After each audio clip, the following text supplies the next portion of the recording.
So you see how this idea of I don't need to do anything, grace is going to either befall me or not befall me. Maybe if I sit with the right teacher, it might happen. But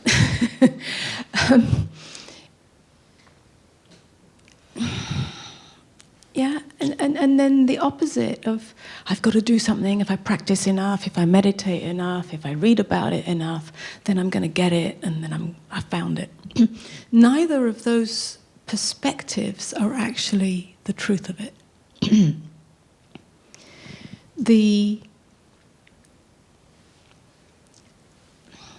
That which we're speaking of in this way, it's not a doing, right? It's a seeing. Do you do seeing? Well, you don't do seeing.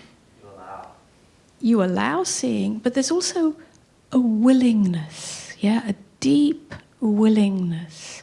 It's like deep in your, I said this the other evening, soul, which is a word I'm uncomfortable using because it means many different things and I'm not using it esoterically, but I'm using it just as a language thing because it means something to us as human beings. Deep in our soul, in our depth,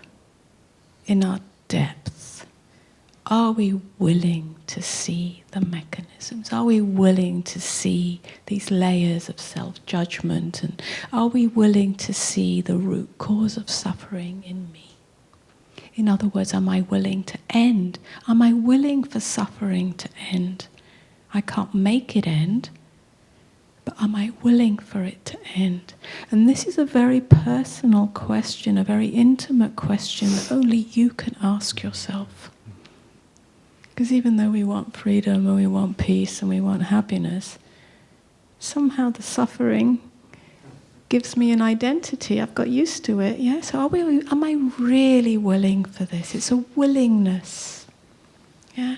When I finally ask the question, am I willing to know the root cause of suffering? And I'm not talking intellectually. The root cause of suffering in me, not because of something that happened to me in my life, not because of my mother or my father or my karma or my this, but something that's beyond it. What is the root cause of suffering? Am I willing to know that, to see it? Because actually that question invites a death. The death of me as I know myself. All the structures and concepts and beliefs that make up me. It's a death of that. Because to see the root cause of suffering, to know the root cause of suffering, means that none of those mechanisms, none of those habitual tendencies, none of those inner dynamics can take place again. And inner dynamics are all I know of myself. Now I'm talking about it from the place of looking back at it. In that moment, I couldn't have phrased it in this way, but there was the willingness to know the true cause of suffering, which took me beyond my story of abandonment, my story of this, not good. It took me beyond that to the collective, universal human condition. And miraculously and unbidingly, somehow that question allowed me to die. I died into now. And from that moment on, the inner dynamics that made up this appearance called Amoda came undone.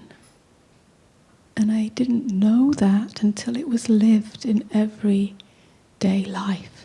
Suddenly, these structures were no longer there. What are these structures? Looking for love, looking for recognition, looking for acceptance, not just from somebody else, although usually that was in relationship or parents, but from life itself. Like I needed permission to be good enough. Totally came undone. Do you know how naked that was? I was totally naked after that. Not knowing, I lived in the unknown, as the unknown, from the unknown. My God, that was grace. It was graceful.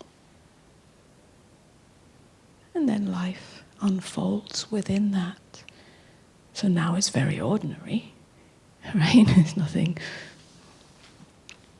supernatural about it or elevated. It's very ordinary, but when I look back at that difference, it was something, or it was nothing. Yeah, it's like nothing, there was nothing. And then the personality, the individual continues. Of course, there's still a human being here with some tendencies and some characteristics, but there's a lightness of being. The individual becomes permeable instead of constricted. It becomes permeable.